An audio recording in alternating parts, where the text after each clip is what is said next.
klarifikasi. Ini tanggung jawab siapa? Bapak malu nggak sih? Apakah saya dengar permintaan maaf yang benar seolah-olah menjadi korban?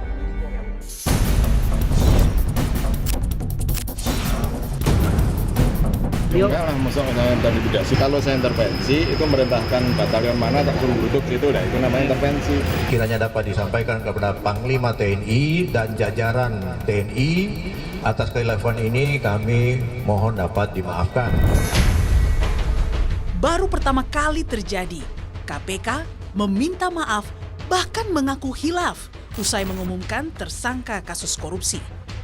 Permintaan maaf terucap usai Komandan Pusat Polisi Militer Marsda Agung Handoko bersama sejumlah personel POM TNI ajukan keberatan atas penetapan tersangka 2 perwira aktif TNI oleh KPK, yang mana salah satunya adalah Jenderal Bintang 3.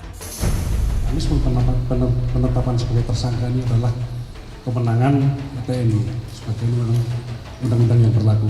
Kami paham bahwa tim penyelidik kami mungkin ada kehilafan, ada kelupaan bahwasanya manakala ada melibatkan TNI harus diserahkan kepada TNI.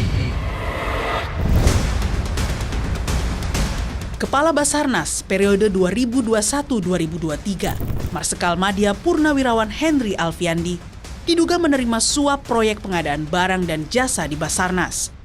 Terhitung dalam 3 tahun, Jenderal Bintang 3 itu bersama dan melalui bawahannya, Letkol Afri Budi Cahyanto, diduga menerima sekitar 88,3 miliar dari berbagai vendor proyek. Penyidik Puspom TNI menetapkan kedua personil TNI aktif atas nama HA dan ABC sebagai tersangka. Terhadap keduanya kita tempatkan di instalasi tahanan militer milik Pusat Polisi Militer Angkatan Udara di Halim. Kisru penetapan tersangka Kepala Basarnas tak luput dari sejumlah drama, mulai dari pengajuan pengunduran diri Direktur Penyidikan KPK Brigjen Asep Guntur Rahayu hingga kiriman sejumlah karangan bunga ke gedung KPK yang bertuliskan ucapan bermakna sindiran. Lantas, siapa sebenarnya yang berhak menetapkan tersangka terhadap anggota TNI aktif yang terlibat kasus korupsi? Karena Undang-Undang TNI dan Undang-Undang KPK itu menegaskan bahwa dalam kaitan korupsi, anggota TNI juga bisa disidik dan dibawa ke peradilan melalui proses KPK. Permintaan maaf dan hilaf KPK dengan mempersalahkan bawahannya justru memperlihatkan ketidakprofesionalan KPK dalam menangani korupsi yang menjerat anggota TNI.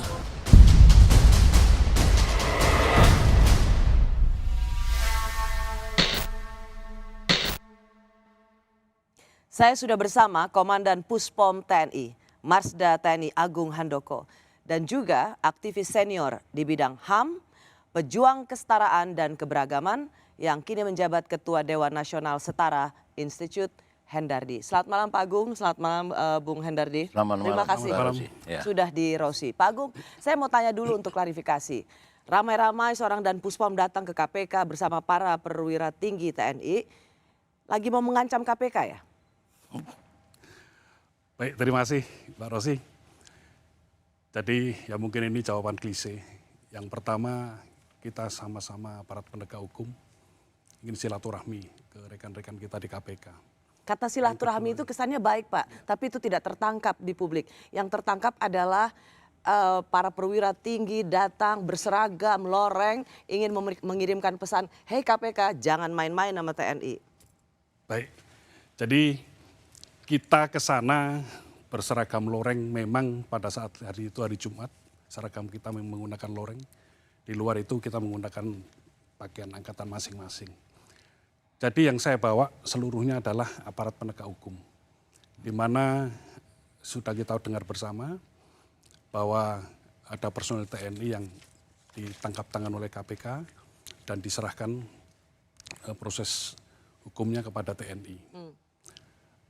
Dari situ kita sudah mengantisipasi dari mulai penyidik sampai dengan penuntut, orjen juga kita ikut sertakan, mendatangi ke sana dalam rangka menanyakan sebetulnya kepada pihak KPK.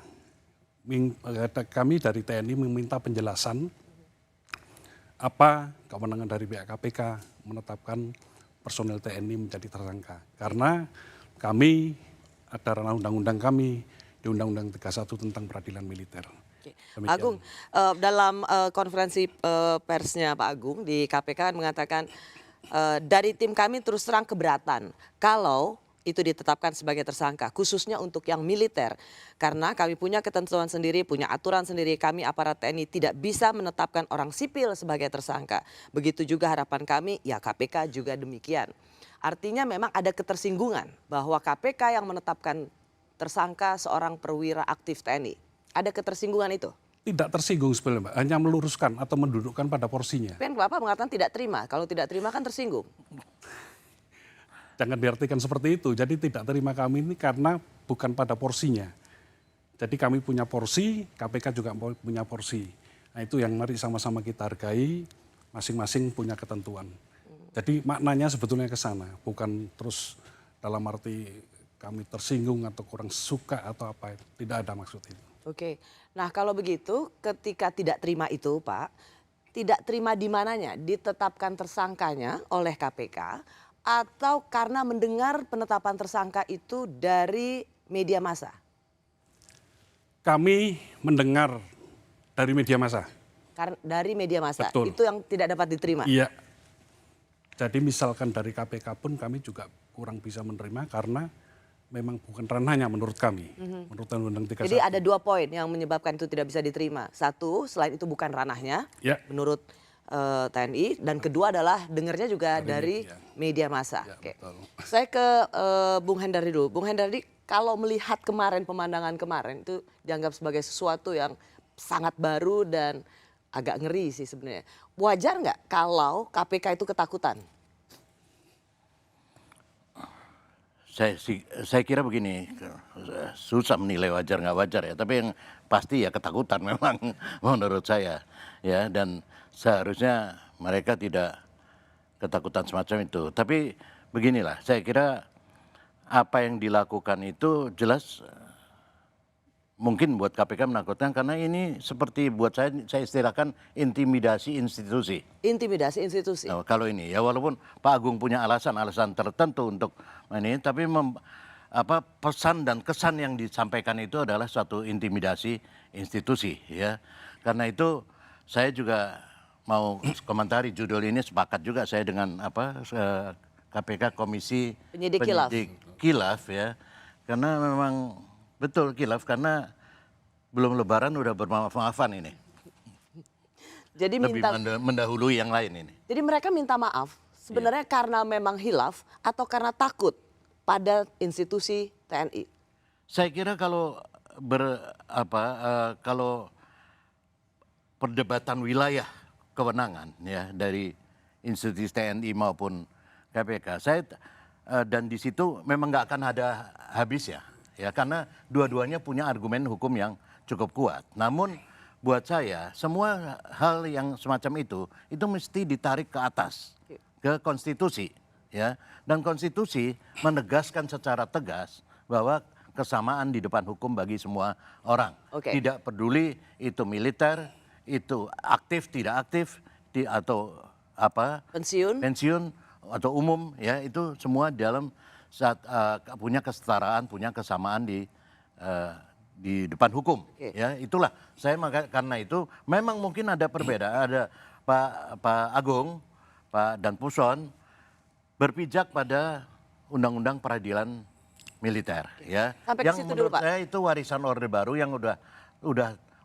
sebetulnya sudah tenggelamkan dalam tanda kutip adalah oleh Undang-Undang TNI maupun Undang-Undang KPK yang mengamanatkan lain. Bahkan itu merupakan programnya Jokowi periode pertama untuk merevisi Undang-Undang Peradilan Militer. Kita akan mendiskusikan soal itu juga Bung Hendari. Tapi saya ingin mencari tahu sebenarnya di mana tidak terimanya karena pimpinan KPK, bahkan media massa juga mendapat rilis dari Ketua KPK di 30 Juli. Ketua KPK mengatakan KPK telah melibatkan POM TNI sejak awal untuk mengikuti gelar perkara sampai dengan penetapan status perkara dan status hukum para pihak terkait. Itu 30 Juli. Dan semalam di program Satu Meja pimpinan KPK juga mengatakan udah berkoordinasi. Jadi siapa yang bohong? Jadi begitu kita mendapat berita personil TNI ada tertangkap tangan, kita memang dihubungi, Mbak. Dihubungi setelah kami dapat berita dari media, ada staf kami dihubungi, melapor kepada kami perintahkan berangkat ke KPK untuk berkoordinasi. Memang di sana diskusi dan kira-kira sampai menjelang malam, pada akhirnya akan dilaksanakan ekspos di internal. Memang betul, tim Puspom dilibatkan. Pada saat itu sudah ada wacana untuk penetapan tersangka. Jadi dari pihak sipil ada 3, dari pihak TNI ada 2, karena ada pemberi, ada penerima suap. Dari tim kami Jadi sampai di titik ini benar ada koordinasi ya Pak? betul, Oke. betul kami akui. Tapi dari tim kami mempersilahkan untuk yang sipil. Kami tidak setuju jika yang militer ditetapkan tersangka. Oh, silahkan ditetapkan yang sipil, untuk yang militer akan kita serahkan ke POM TNI. Begitu maksud kami. Oke, jadi sebenarnya sudah ada pembicaraan, sudah ada koordinasi, tapi waktu itu ada keputusan bahwa silahkan ambil yang sipil, militer serahkan pada kami. Tapi kemudian KPK memutuskan untuk menetapkan tersangka sendiri, konferensi sendiri tanpa berkoordinasi. Iya. Itu yang tidak bisa diterima oleh TNI. Iya. Oke, kalau dalam konteks seperti ini, apakah ini sesuatu yang memang prinsipil? Tentang apa? Bahwa sudah berkoordinasi dan sudah ada pembicaraan, silakan sipil diambil, militer kami yang akan tangani. Apakah di titik seperti ini memang sesuatu yang prinsipil kalau dilanggar? Ini kalau ini dikecilkan hanya sekedar masalah koordinasi, ya seperti Pak Jokowi juga menyatakan itu, seolah-olah ini hanya salah berkoordinasi atau kurang koordinasi. Saya kira terlalu kecil. Ada persoalan-persoalan prinsip persoalan utama di dalam persoalan yang terjadi memang yang tidak menjadi biasa ini antara KPK dengan TNI yang yang saya katakan tadi bahwa persoalan pertama adalah soal peradilan militer itu yang masih tetap dijadikan alat, seringkali dijadikan alat impunitas ya untuk melindungi anggota-anggota TNI yang mungkin terlibat di dalam bukan persoalan pidana militer ya. Nah, itu seringkali digunakan. Saya kira itu yang mesti menjadi ini. Dan kedua, jadi Anda melihat bahwa ini lebih daripada sekedar soal koordinasi ya? Sekedar soal lebih lah dari sekedar soal koordinasi ya. Yang berikutnya saya kira juga apa yang dilakukan oleh KPK juga ini apa istilah saya? Udah terlihat kok dari semua pimpinan KPK 3 yang bicara kan. Pertama-tama Pak Alexander Marwata, kemudian permintaan maaf dari Tanak, dan kemudian Pak Firly ya. Ketiga-tiganya nggak ada yang sinkron itu bicara gitu, memperlihatkan bahwa dia ya kalau Anda tanya pertama tadi apakah mereka takut, saya kira takut itu menunjukkan itu takut, saya mau katakan begitu ya. Dan mereka khawatir dengan ini karena ini perkara yang memang tidak ada presidennya menurut saya. Tidak ada presidennya ya bahwa ini. Tapi ini adalah saya kali pertama terjadi. Betul, tapi saya kira yang saya sesalkan adalah kok langsung minta maaf, padahal menurut saya kalau merasa bahwa ada kesalahan prosedur atau ada pra peradilan. Anda tidak setuju bahwa kenapa KPK langsung minta maaf? Sama sekali saya tidak setuju. Saya adalah pansel KPK pada waktu yang lalu, ya kan, yang memilih mereka. Satu di antara 9 orang adalah pimpinan saya. KPK sekarang. Pimpinan KPK Jadi sekarang. kalau pimpinan KPK sekarang banyak dikatakan oleh orang terburuk sepanjang sejarah KPK, Anda juga harus bertanggung jawab. Enggak begitu, saya bukan ibu mereka. Ya. Mereka bukan anak-anak saya yang mungkin kalau salah masih saya bela. Tetapi mereka adalah saya pilih karena saya ditunjuk oleh Presiden untuk melakukan pilihan terhadap sekian banyak orang dan mereka pada saat itu adalah orang-orang yang terbaik. Gitu. Bahwa mereka kemudian bekerja dan ada kekeliruan, saya juga punya kewajiban untuk mengkoreksi mereka. Baik. Baru sekali ini KPK tampak ketakutan menangani perkara korupsi karena menyangkut militer aktif. TNI bersikap, KPK ciut.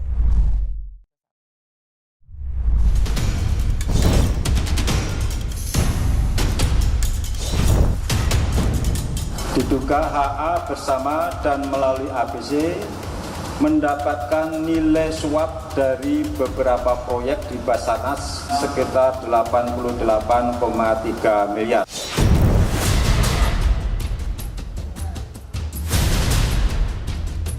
Partai ini tidak bisa menetapkan orang sipil sebagai tersangka. Begitu juga KPK. Enggak lah, masuk saya intimidasi. Kalau saya intervensi, itu merintahkan batalion mana tak suruh duduk situ, nah itu namanya intervensi. Kepada Panglima TNI dan jajaran TNI, atas kekhilafan ini kami mohon dapat dimaafkan.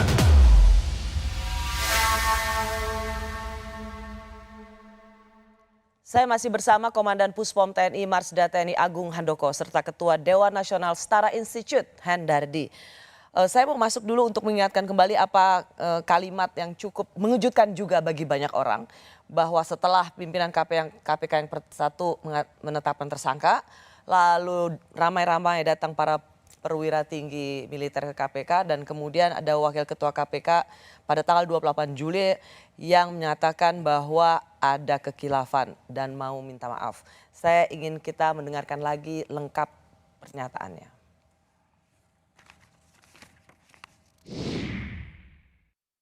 Dalam pelaksanaan tangkap tangan itu, ternyata tim menemukan, mengetahui adanya anggota TNI dan kami paham bahwa tim penyelidik kami mungkin ada kehilafan, ada kelupaan bahwasanya manakala ada melibatkan TNI harus diserahkan kepada TNI. Saya ke Bung Hendardi dulu sebagai panitia seleksi pimpinan KPK yang sekarang. Ada nuansa justru menyalahkan anak buah, yaitu penyidiknya. Memang kalau dalam hal ini memang penyidik yang harus bertanggung jawab. Mereka kilaf, begitu nangkep, lupa ternyata tentara aktif. Saya kira nggak semua ada prosedurnya pasti ya. Di penyidik pasti ada sudah bekerja dan itu Laporkan ke dilaporkan pimpinan. ke komisi. Jadi nggak mungkin penyidik itu berjalan sendiri. Tidak mungkin berjalan sendiri. Semua di bawah kontrol itu semua. Jadi pimpinan KPK pasti tahu bahwa ada target operasi dari militer aktif. Ya saya kira karena itu kenapa kemudian direktur penyidiknya si Pak Asep itu kemudian menyatakan mundur kan, walaupun dia kembali lagi atau apa nggak tahu lah. Saya kira ya, akibat itu karena kemudian seperti dikorbankan kan untuk itu. Waktu koordinasi dengan KPK, ikut berkoordinasi juga dengan pimpinan KPK?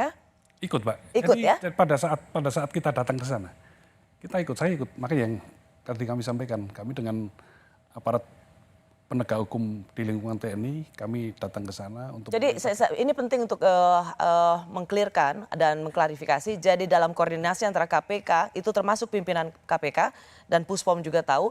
Artinya pimpinan KPK tahu bahwa akan ada status tersangka bagi militer aktif. Tidak mungkin kemudian penyidik yang dianggap hilaf. Kalau yang pada saat gelar perkara kami belum ikut, hanya tim kami yang ke sana. Jadi pada saat yang kami itu maksudnya Bapak atau? Tidak, staf kami. Oh staf, ya. Tapi ada dari institusi TNI yang datang gitu kan? Betul, yang malam, yang tadi sudah saya sampaikan di awal. Oke, tapi ini saya mau clear, berarti pimpinan KPK tahu dong ya ada target operasi tangkap tangan yang melibatkan anggota TNI? Mana ada OTT pimpinan KPK tidak tahu? Dari zaman KPK lahir juga tahu lah pasti. Pasti ada laporan. Jadi kalau dibilang penyidik yang khilaf? Dia tidak bilang penyidik yang hilaf, dia bilang dia yang hilaf tuh. Apa nggak tahu siapa tentang komisi. Tim penyidik kami ada kekhilafan. Iya. Ya, tapi saya kira ya itu cara mengkambing hitamkan aja menurut saya. Tetap toh tanggung jawabnya ada di komisioner kan. di beberapa orang komisioner. Baik, kita sudah mendapat gambaran bahwa dalam institusi penegak hukum yang bernama KPK ini tidak ada sinkronisasi, koordinasi, tidak saja antar pimpinan, tetapi juga semacam lempar handuk atasan atau menyalahkan anak buah dan tidak mengambil alih tanggung jawab pada pimpinan. Tapi kalau kita bicara soal khilaf ini dan minta maaf, Bung Herdadi tadi mengatakan harusnya tidak minta maaf.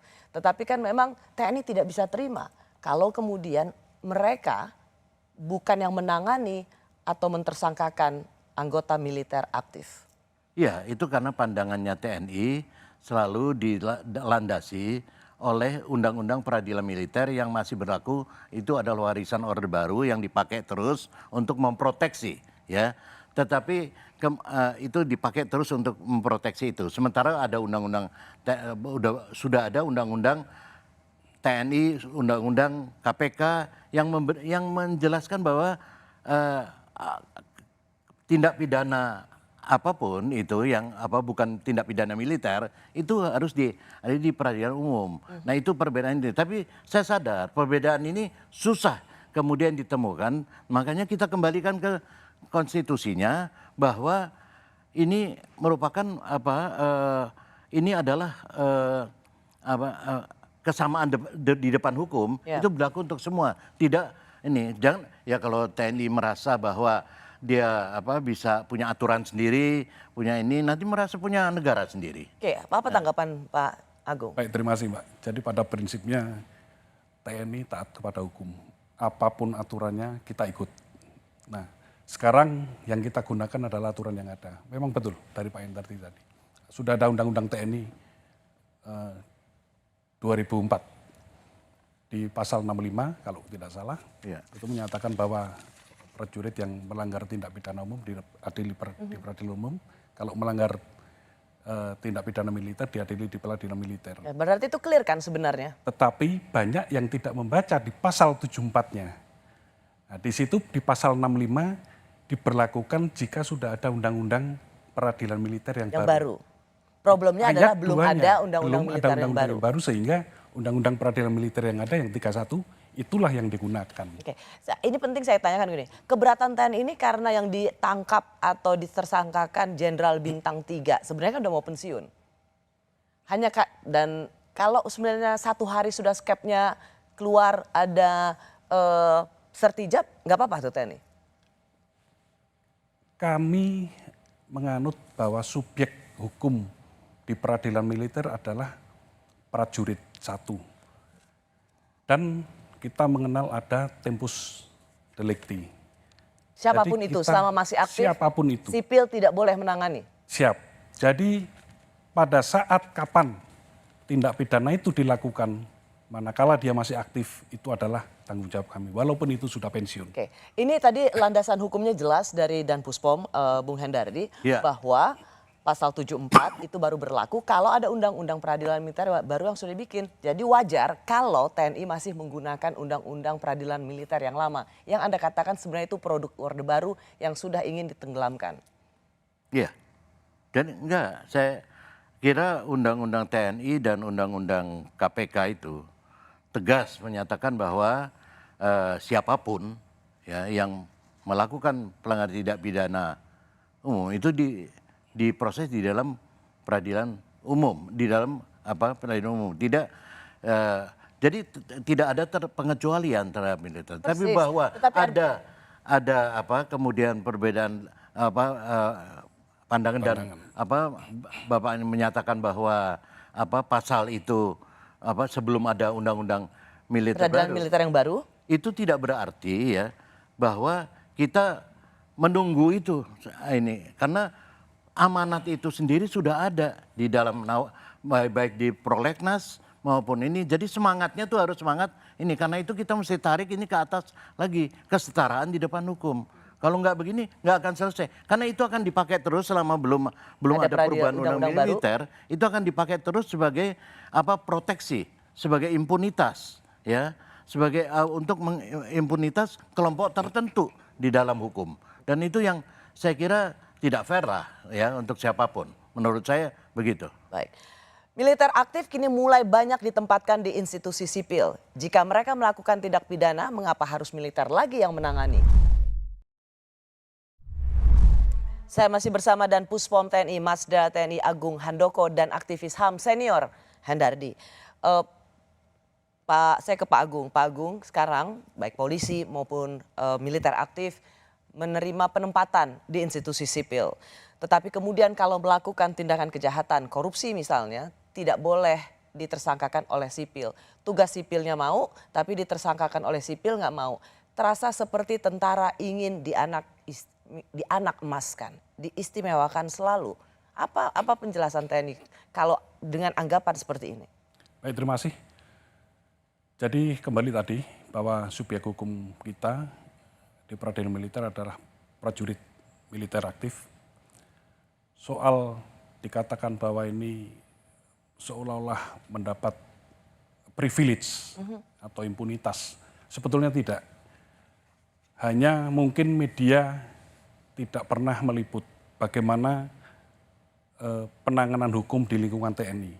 Kalau kita lihat masalah korupsi di Indonesia, dari antara, kalau bukan maksudnya untuk mendikotomikan, antara sipil dengan militer, dengan jumlah yang lebih banyak sipil mungkin, yang hukuman berat baru 2 memang, satu di sipil, satu di militer seumur hidup.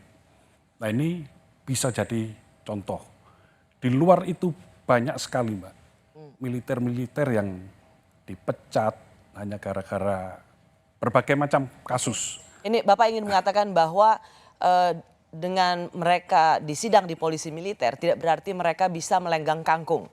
Tidak memberikan impunitas, tetapi ini yang justru menjadi pandangan bagi banyak orang termasuk masyarakat sipil. Bung Hendardi baru saja mengatakan bahwa cara-cara semacam ini menarik militer kembali ke peradilan militer, padahal kejahatan mereka adalah kejahatan misalnya korupsi, itu adalah untuk impunitas. Gimana Anda menggambarkan bahwa itu sebuah kaitan atau sebuah relevansi yang sangat jelas? Itu satu hal ya, bahwa proteksi ya ataupun impunitas itu bakal terjadi karena mereka menangani dirinya sendiri kok gitu ininya ya. Bagaimana orang melihat ini soal akuntabilitas gitu ya. Sekarang misalnya jadi persoalan apa yang Pak Agung sampaikan tadi bahwa saya tidak mempermasalahkan apakah peradilan militer itu misalnya akan menghukum seseorang Berat. ringan atau berat ya, karena itu otoritas dan wilayah hakim ya. Yang saya persoalkan adalah misalnya sekarang, tapi yang lebih jauh dari sekedar mengimpunitas dalam pengertian politik adalah sejauh mana keterbukaan akuntabilitas di misalnya orang bertanya bagaimana tahanan militer, apa benar dia ditahan ini semacam itu ya, kemudian bagaimana prosedur pengawasan tahanan dan narapidana militer. Itu aja persoalan teknis yang kemudian akan berlanjut menjadi pertanyaan-pertanyaan. Mengapa tidak percaya? Ya, kalau mereka bisa menangani sendiri kan orang lain nggak bisa lihat. Ya orang di KPK aja diambil kok TSK-nya. Anda lebih percaya bahwa semua prosedur itu biar ditangani oleh aparat penegak hukum yang notabene sipil? Di mana-mana negara demokrasi begitu. Dia tidak peduli militer, tidak peduli apakah itu pensiun atau sudah aktif. Ya, kalau dia melakukan suatu tindak pidana umum ya tempatnya di wilayah peradilan umum. Bagaimana hal-hal seperti ini bisa diterima oleh institusi TNI? Baik Mbak Rosi, jadi masalah impunitas ini ya kami juga perlu kejelasan di mana bukti-bukti bahwa kami mempunyai impunitas. Tunjukkan bahwa prajurit-prajurit TNI yang melakukan pelanggaran hukum dibebaskan atau tidak mendapat putusan hukuman. Kami sangat terbuka dan secara formil persidangan itu harus dinyatakan terbuka untuk umum. Jadi ya mungkin peradilan di lingkungan militer persidangannya tidak menarik media. Dibanding, mohon maaf, kalau ada artis bermasalah, ini akan berbeda Mbak. Nah, ini yang perlu Tapi di sini ada soal sedikit perbedaan. Kalau Pak Agung kan mengatakan soal vonisnya. Percayalah bahwa militer aktif dia dipecat dan kemudian juga hukuman yang tidak ringan. Bapak ingin mengatakan bahwa tidak ada yang bisa melenggang kangkung. Tetapi kan yang menjadi poin kritis dari seorang Hendardi adalah bukan soal vonis hukumannya, tapi selama proses di peradilan itu. Karena antara mereka menjaga mereka sendiri, begitu kan poinnya? Ya, mereka menjaga sendiri dirinya sendiri, dan itu seberapa jauh publik bisa mengawasi itu. Ya, dan saya setuju sebetulnya kalau mau hukuman keras lama ini asal itu tindak pidana militer, ya silakan. Tapi kalau tindak pidana umum, ya itu tidak di peradilan militer. Silakan dijawab dulu. Jadi masalah bukan tadi permasalahan vonisnya, tapi prosesnya tadi saya sampaikan bahwa kita sangat terbuka. Mau mulai proses penyidikan seperti sekarang ini, silahkan. Kami sudah terbuka, silahkan teman-teman media mengikuti. Dan kita akan terus laporkan perkembangan-perkembangan yang kita tangkap. Itu kan persidangan tapi Pak, kan yang ditanyakan soal pada saat ia ditempatkan di polisi militer, di penjara silakan, militer. kita mau dilihat silakan Pak. Mungkin, mohon maaf, perlakuannya akan lebih berat mungkin dibanding masyarakat yang pada umumnya. Saya mau masuk ke pernyataannya Pak Mahfud karena Menko Polhukam pada tanggal 1 Agustus lalu Bung Hendardi yang mengatakan kesan saya pribadi peradilan militer itu kalau sudah mengadili biasanya lebih steril dari intervensi politik. Biasanya lebih steril dari tekanan masyarakat sipil. Oleh sebab itu kita percayakan ini kepada peradilan militer dan kita semua akan mengawalnya dari luar. Jadi sebuah justru dukungan bahwa peradilan militer itu Pak Mahfud ingin menjawab sinisme dari masyarakat sipil soal peradilan militer, tahanan militer, pasti antar mereka jeruk makan jeruk. Pak Mahfud memberikan kalimat ini untuk menjawab sinisme Anda. Ya, dia lagi bermain kata-kata, biar aja. Tapi saya kira dia harus elaborasi dong. Bagaimana menjawab itu dengan konkret. Kalau cuma bicara begitu, kenyataannya kan bahwa dia hanya menunjukkan ketidakmampuan Pak Mahfud sebagai Menko Polhukam ya menarik persoalan-persoalan yang pidana-pidana umum yang bukan pidana militer itu ditangani oleh militer. Dia tidak bisa tarik ke ini. Nah, karena itu justifikasi semacam itu buat saya. Jadi kalau Anda selama ia melakukan satu tindakan pidana yang bersifat militer itu tidak masalah ya di peradilan militer. Ya memang itu begitu, memang aturannya itu begitu. Tetapi ketika ia bersama-sama dengan sipil melakukan kejahatan pidana umum, ya harus diserahkan pada peradilan umum. Ya. Jadi dan itu. Ya walaupun perdebatan itu sekarang mungkin karena saya katakan tadi undang-undangnya masing-masing masih ada, masih ada dan masih boleh katakan sama kuat gitu. Ya mungkin memang harus dicari jalannya ya, misalnya peradilan koneksitas itu merupakan satu cara ya yang bisa diatur kemudian. Tetapi untuk sementara waktu, tetapi ada PR yang paling mendasar buat saya. Ya.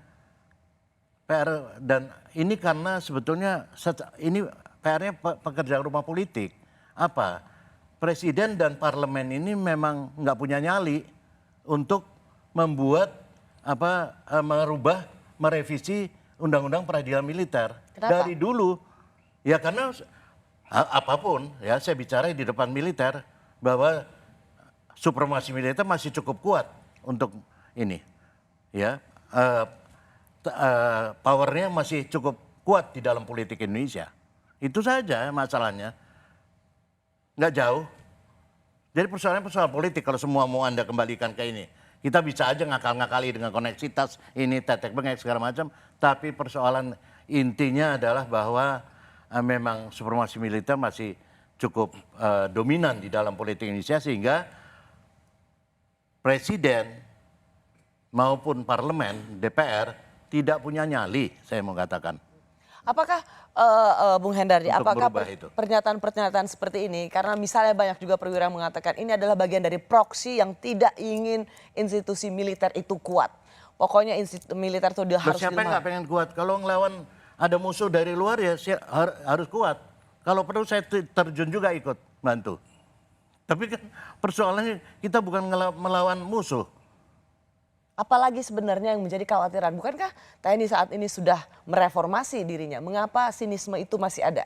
Ini bukan sinisme, kenyataan bahwa di dalam hukum apa yang namanya azas kesetaraan dalam hukum itu tidak dijalankan. Kenapa? Tadi saya katakan lagi, karena ada beberapa perundang-undangan kemudian yang menghambat. Kenapa kemudian tidak dirubah? Karena politik itu, presiden maupun parlemen yang punya kewenangan legislasi terhadap itu tidak punya nyali. Kenapa? Karena militer masih cukup kuat. Dominasi artinya betul ada perubahan di dalam militer pasti. Ya, banyak perubahan menurut saya, ya. Namun kan kita bicara dalam konteks ini. Konteks bagaimana mengadili militer. Supaya ini tidak selalu menjadi konflik ke depan. Persoalan yang terus-menerus ini, ya. Ingat loh, ini warisan Orde Baru. Presiden Jokowi mengatakan harus ada evaluasi agar jangan ada lagi korupsi di tempat-tempat yang penting, termasuk evaluasi penempatan militer dan polisi di tempat-tempat sipil. Apa artinya? Masih bersama saya dan Puspom TNI, Marsda TNI Agung Handoko dan aktivis senior pejuang kesetaraan dan keberagaman Hendardi. Saya ingin kita melihat lagi, mendengar ulang apa kata Presiden Jokowi untuk mengevaluasi posisi-posisi penting supaya tidak terjadi lagi kasus serupa. Ini pernyataan Presiden. Pak, soal Kabasarnas polemiknya bagaimana Pak? Polemik Kabasar penangkapan tersangka. Ya itu masalah, menurut saya masalah koordinasi ya. Masalah koordinasi yang harus dilakukan. Semua instansi sesuai dengan kewenangan masing-masing menurut aturan. Udah, kalau itu dilakukan rampung. Pak, ada evaluasi perwira tinggi TNI yang menduduki jabatan sipil nggak? Karena akhirnya kalau ada masalah hukum ke depan akan terjadi konflik seperti Kabasarnas. Semuanya akan dievaluasi. Tidak hanya masalah itu, semuanya. Karena kita tidak mau lagi di tempat-tempat yang sangat penting terjadi penyelewengan, terjadi korupsi.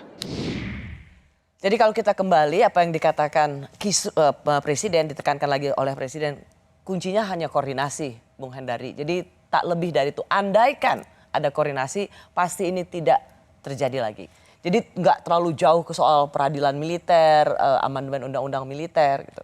Ya respon teknis dari Pak Presiden ini menurut saya menggambarkan sebetulnya pemahaman yang minimal dari Presiden sendiri. Dan lemahnya pemihakan justru Pak Jokowi terhadap pemberantasan korupsi. Dan juga pelembagaan persamaan di depan hukum. Ya dia hanya ini karena hanya soal koordinasi.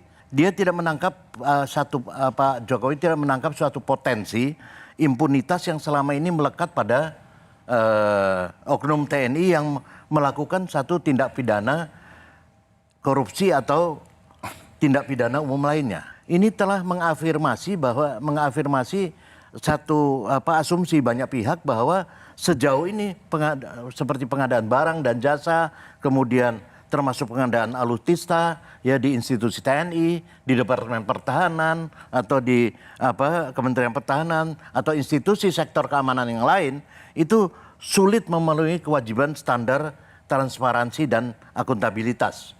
Itu saya kira yang mesti ditangkap, jangan cuma melihat ini kok seolah-olah tidak ada masalah. Besok-besok timbul lagi masalah semacam ini menurut saya. Saya berikan Pak Agung. Jadi terkait dengan impunitas tadi kita sudah sangat terbuka. Sekarang mencari informasi apapun akan sangat mudah. Ada asas hukum, tapi ada lagi untuk militer. Itu yang perlu diperhatikan adalah untuk kepentingan pertahanan. Nah ini banyak yang tidak dipahami oleh masyarakat. Oke, jadi kenapa itu tidak di peradilan umum? Tetapi di peradilan militer ada kaitannya dengan operasional pertahanan. Iya betul. Jadi sebagai contoh, ada prajurit yang mendapat putusan hukuman. Kalau itu diadili di peradilan umum, langsung dieksekusi oleh jaksa. Masuk tahanan. Tetapi untuk di peradilan militer sama, eksekutornya adalah auditor militer. Tetapi masih ada lagi ketentuan bahwa seorang ankum atau komandannya kalau boleh dikatakan bisa menunda pelaksanaan itu.